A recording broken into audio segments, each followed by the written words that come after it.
दोस्तों, अरविंद केजरीवाल की पत्नी सुनीता केजरीवाल ने आज एक वीडियो जारी किया है।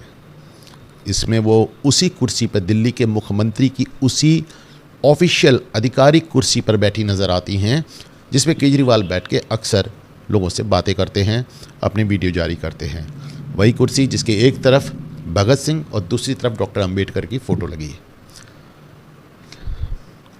दिल्ली के मुख्यमंत्री या किसी भी मुख्यमंत्री की कुर्सी पर कोई और शख्स नहीं बैठ सकता, पर केजरीवाल ने या फिर केजरीवाल की पार्टी ने कभी कोई कायदा, कोई नियम तो माना ही नहीं। उनको तो एनार्किस्ट कहा जाता है। बहरहाल, मेरा मानना है कि आज जो ये वीडियो जारी हुआ है उसमें सुनीता केजरीवाल ने दिल्ली की मुख्यमंत्री की कुर्सी पर बैठकर अपनी पार्टी के विधायक, सांसद, पार्टी के सदस्य और अपने वोटर, जनता का मूड भांपने की कोशिश की है, मीडिया का मूड भांपने की कोशिश की है। वो देखना चाहती हैं कि उनको दिल्ली की मुख्यमंत्री की कुर्सी पर बैठे हुए देखकर कैसा रिस्पॉन्स आता है। देखें, अरविंद केजरीवाल ने आज तक ऐसी कोई बात अपने 12 साल के राजनीतिक जीवन में नहीं कही जिस पे वो पलटे ना हो। फिर वो यमुना की सफाई हो या राम मंदिर में ना जाने की उनके नानी की सलाह, लेकिन एक बात पे वो हमेशा अटल रहे। हालांकि वो उन्होंने कभी कही नहीं, करके दिखाई। उनका मानना है बल्कि कि आम आदमी पार्टी में सिर्फ एक नेता हो सकता है और वो खुद अरविंद केजरीवाल।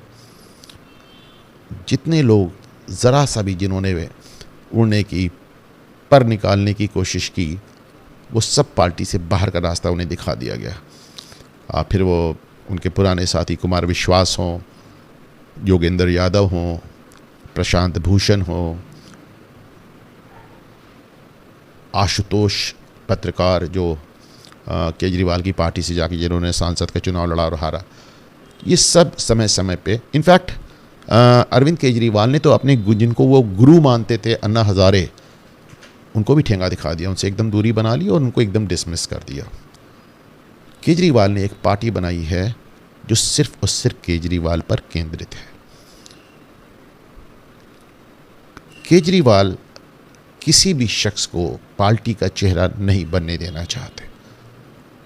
आज मैं आशुतोष का एक इंटरव्यू देख रहा था। आशुतोष पत्रकार, जो मैंने अभी आपको बताया कि आम आदमी पार्टी में जाके उन्होंने सांसद का चुनाव लड़ा था, हारे थे, फिर पार्टी छोड़ के वापस आ गए केजरीवाल के व्यवहार से दुखी होकर। आज आशुतोष जो कि यूँ तो हमेशा वो स्टैंड लेते हैं जो भाजपा के खिलाफ जाता है और जो विपक्ष के फेवर में जाता है, पर आज वो केजरीवाल के लिए कह रहे थे कि मैग्लोमैनियक है। मैग्लोमैनियक के मतलब बीमारी की हद तक अहंकारी, एक शख्स जिसके अंदर इतना अहंकार हो कि आप उसको बीमार कह सकें। कुछ ऐसे ही मैग्लोमैनियक केजरीवाल हैं। और केजरीवाल, अगर उनको लगता है कि उनको जेल जाना ही पड़ेगा, लंबा समय जेल में बिताना पड़ेगा, उन्होंने देखा है कि किस तरह मनीष सिसोदिया की ज़मानत नहीं हुई, उन्होंने देखा है कैसे संजय सिंह की ज़मानत नहीं हुई, उन्होंने देखा है कि कैसे सत्येंद्र जैन जो कि मेडिकल ग्राउंड्स पे स्वास्थ्य कारण से ज़मानत लेके बाहर आए थे, उनकी ज़मानत कैसे कैंसिल करके उन्हें कोर्ट ने वापस जेल भेज दिया। उन्होंने ये भी देखा है कि जिस शराब घोटाले में उनको पकड़ा गया है, उसमें उनकी सह अभियुक्त के कविता जो कि केसीआर की लड़की हैं, उनकी ज़मानत याचिका को सुप्रीम कोर्ट ने खारिज कर दिया। बल्कि जब केजरीवाल ने कल अपनी गिरफ्तारी के खिलाफ याचिका लगाई थी सुप्रीम कोर्ट में, वापस ही इसीलिए ले ली क्योंकि उन्हें मालूम था कि आज के कविता की भी ज़मानत याचिका लगी है और उन्हें मालूम था कि हम दोनों एक ही मामले में पकड़े गए हैं, तो देखना चाहते थे कि कविता का क्या होगा। तो जैसा कि आप जानते हैं कि कल सुप्रीम कोर्ट ने कविता की ज़मानत याचिका खारिज कर दी। ऐसे में केजरीवाल चिंतित हैं। उन्हें मालूम है कि जिस तरह के घोटाले में, जिस तरह के आरोपों के साथ उन्हें गिरफ्तार किया गया है, शायद उनको बाहर आने में समय लगे। अब देखें, आम आदमी पार्टी के तमाम मेंबर्स कह रहे हैं, खास करके आतिशी मार्लेना लगातार टीवी पे आके कह रही हैं कि केजरीवाल मुख्यमंत्री थे, हैं और रहेंगे, यानी वो जेल से सरकार चलाएंगे। वो संभव नहीं है। हालांकि संविधान में इस पर कहीं कोई रोक नहीं है, पर आप हमेशा देख लें, चाहे वो लालू राबड़ी का मामला या तमाम मामले, तमाम नज़ीर आपके सामने हैं। अभी आपने हेमंत सोरेन वाला मामला देखा कि आदमी जेल जाने से पहले अपने परिवार के या किसी विश्वस्त आदमी को मुख्यमंत्री बना देता है। केजरीवाल इसके लिए तैयार नहीं। जेल से वो मुख्यमंत्री बन के काम कर नहीं सकते। देखिए, आपको मालूम है, जब कोई भी शख्स शपथ लेता है तो वो पद और गोपनीयता की 2 शपथें लेता है।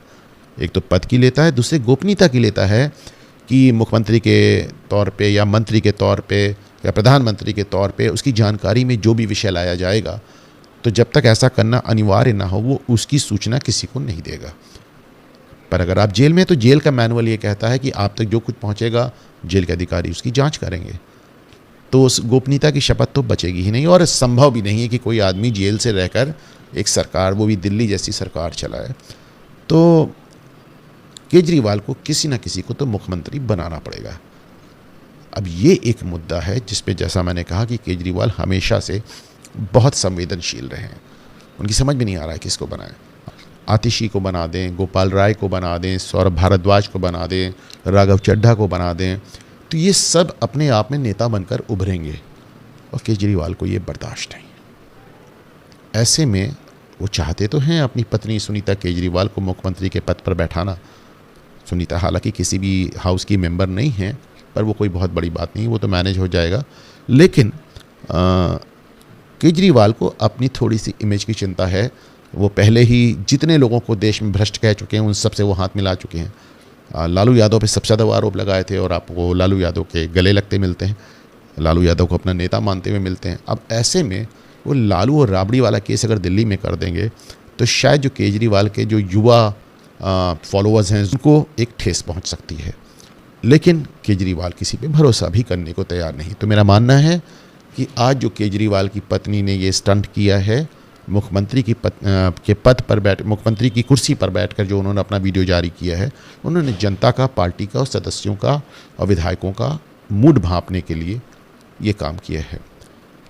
सुनीता केजरीवाल ने एक संक्षिप्त सी चिट्ठी पढ़ी केजरीवाल की। उसकी 2 लाइनें जो मुझे सबसे इंटरेस्टिंग, सबसे दिलचस्प लगी, मैं आपसे शेयर करता हूँ। एक, उन्होंने कहा कि जनता को मालूम है कि केजरीवाल ने आज तक ऐसा कोई वादा नहीं है जो पूरा ना किया हो, और मेरा मानना है कि केजरीवाल ने आज तक अपना कोई वादा पूरा नहीं किया।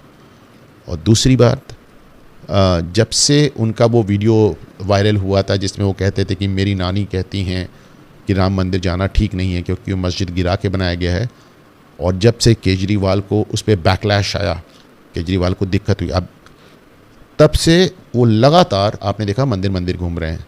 पूरा अपना ख़ानदान लेके राम मंदिर चले गए। राम मंदिर के लिए बुज़ुर्गों के लिए एक फ्री की ट्रेन चलवा दी। सुंदरकांड का पाठ करवाना शुरू कर दिया मंगल के दिन। वो एकदम से भगत केजरीवाल हो गए। ऐसे में केजरीवाल की चिट्ठी की ये लाइन बड़ी दिलचस्प है जिसमें केजरीवाल अपनी पत्नी के ज़रिए जनता से अपील कर रहे हैं कि आप लोग केजरीवाल की रिहाई के लिए सब लोग मंदिरों में जाएं और वहाँ प्रार्थना करें। केजरीवाल का सबसे बड़ा वोट बैंक दिल्ली के मुसलमानों से आता है। वो उनसे ये अपील नहीं करते कि आप मस्जिदों में जाके रमज़ान चल रहा है हमारे लिए दुआ करें, लेकिन वो हिंदुओं से अपील करते हैं कि आप मंदिरों में जाएं और मेरे लिए प्रार्थना करें। केजरीवाल रिलीजियस कार्ड भी, धार्मिक कार्ड भी खेल रहे हैं। बहरहाल मुझे लगता है ये आने वाले 2-3 दिन के अंदर शायद केजरीवाल 6 दिन के लिए, देखिए रिमांड पे गए हैं, मुझे नहीं लगता कि 6 दिन इंतज़ार करेंगे ईडी की कस्टडी में। लेकिन किया भी तो आप मान लें कि अगर ईडी की कस्टडी जब 6 तारीख को, 28 तारीख को ख़त्म होगी, 6 दिन बाद, उसके बाद केजरीवाल को बेल मिलती है, नहीं मिलती है, और अगर मिल जाती तब तो कोई बात ही नहीं, लेकिन अगर नहीं मिलती है तो केजरीवाल को किसी न किसी को अपनी जगह मुख्यमंत्री बनाना पड़ेगा। और ऐसे में वो सुनीता केजरीवाल को बैठाते हैं या फिर पार्टी से किसी का चुनाव करते हैं, ये देखना बहुत दिलचस्प होगा।